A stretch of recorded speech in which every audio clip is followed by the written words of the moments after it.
ધારી ખાતે નર્મદેશ્વર મંદિરમાં કોંગ્રેસના ઉમેદવાર જેનીબેન ઠુમરની જાહેર સભાનું આયોજન કરવામાં આવેલ હતું।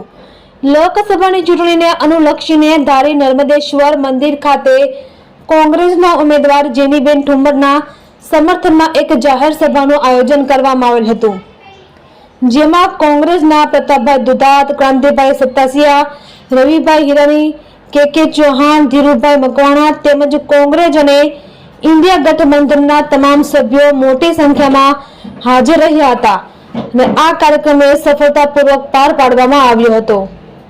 રિપોર્ટર સંજય વાળા, ધારી। આજની આ ધારીની સભા વિશે ઇલેક્શનને હવે 3 દિવસની વાર છે, ત્યારે તાલુકા મથકે બધા સંમેલનના ભાગરૂપે આ ધારીનું સંમેલન છે। આખા જિલ્લાની અંદર આ પ્રકારે તાલુકા મથકના સંમેલનો અને સાથે સાથે બૂથ મેનેજમેન્ટની તૈયારીઓ, બૂથને બેસાડવાની તૈયારીઓ લોકોએ મન બનાવી વિચાર મક્કમ કરી લીધો છે અને અહીંયા ભાજપને જાકારો આપીને કોંગ્રેસ જીતવા જઈ રહી છે।